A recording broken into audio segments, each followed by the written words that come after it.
কবিগুরু রবীন্দ্রনাথ ঠাকুরের পূর্বপুরুষের বসতভিটা ও রবীন্দ্র স্মৃতি সংগ্রহশালা থেকে আপনাদেরকে স্বাগত জানাচ্ছি। খুলনা জেলার রূপসা উপজেলার ঘাটভোগ ইউনিয়নে পিঠাভোগ গ্রাম অবস্থিত। আর এখানে কালের সাক্ষী হয়ে দাঁড়িয়ে আছে রবি ঠাকুরের পূর্বপুরুষের ভিটা পিঠাভোগ। আমরা আজকে ধীরে ধীরে আমরা সেই বাড়ির ভিতরে প্রবেশ করব এবং আপনাদেরকে দেখাবো এখানে সেই সর্বশেষ স্মৃতিচিহ্নটুকু।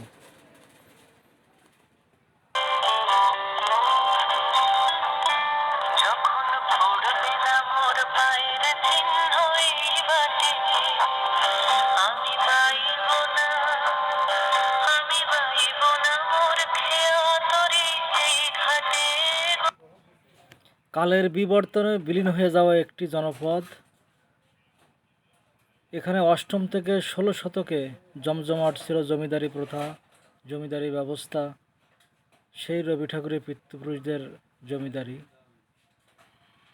এ বাড়ির পাশ ধরেই ছিল একসময় খরস্রোত নদী 18 বেঁকি। আর এখানে সেই জনপদ পিঠাভোগ। খুলনা অঞ্চলের প্রাচীন সভ্যতার মধ্যে অন্যতম ছিল এই পিঠাভোগ। কালের বিবর্তনে হারিয়ে যাওয়া একটি জনপদ। আজ এখানে তেমন কোনো অবকাঠামো নাই, চারিদিকে বনে জঙ্গলে পরিপূর্ণ। তারপরেও তার স্মৃতিটুকু খুঁজে দেখার চেষ্টা।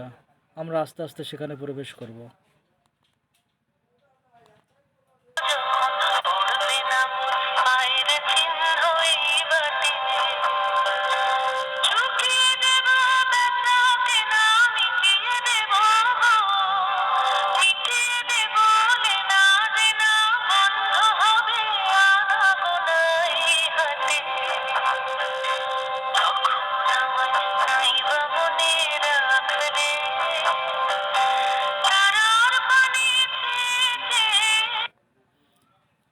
পিঠাভোগ গ্রামে অসংখ্য গাছালি এখনও আছে।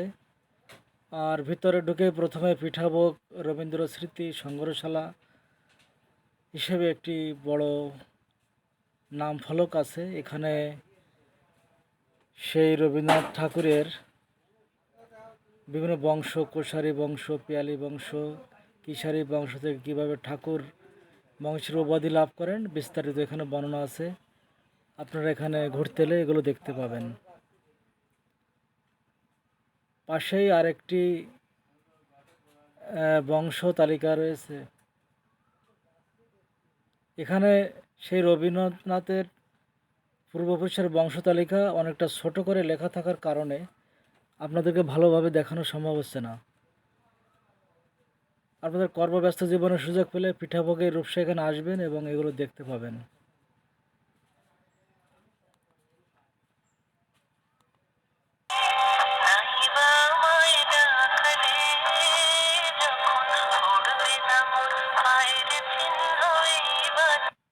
পিঠাভোগ রবীন্দ্র স্মৃতি সংগ্রহশালা রূপসা খুলনা বড় একটি কমপ্লেক্স এবং পাশে আরেকটা উন্মুক্ত মঞ্চ আছে।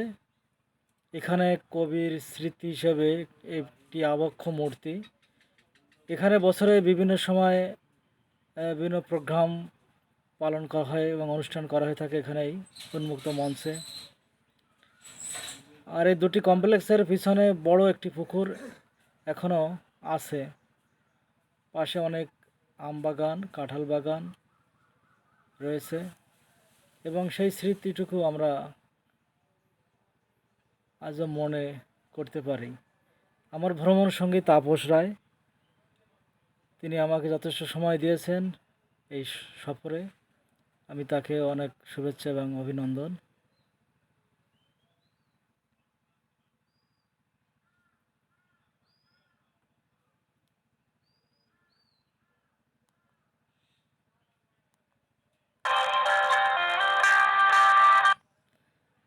আমি উত্তম বিশ্বাস আপনাদের সাথে থেকে দেখানোর চেষ্টা করলাম রবি ঠাকুরের পূর্বপুরুষের একটু স্মৃতিচিহ্ন। আপনাদের কর্মব্যস্ত জীবনে সুযোগ পেলে এখানে আসবেন এবং ভালো লাগবে। এখানে বাংলার সাংস্কৃতিক জগতের অনেক কবি, সাহিত্যিক, গবেষক এখানে নিয়মিত আসেন। তা যারা আপনারা দেখছেন, আপনাদের সবাইকে অসংখ্য শুভেচ্ছা এবং অভিনন্দন জানাচ্ছি, এবং আগামী কোনো একটা পর্বে আপনাদের দেখাবো কবিগুরু রবি ঠাকুরের শ্বশুরবাড়ি ফুলতলার দক্ষিণডি। আপনারা ভালো থাকবেন, সাথে থাকবেন। ধন্যবাদ।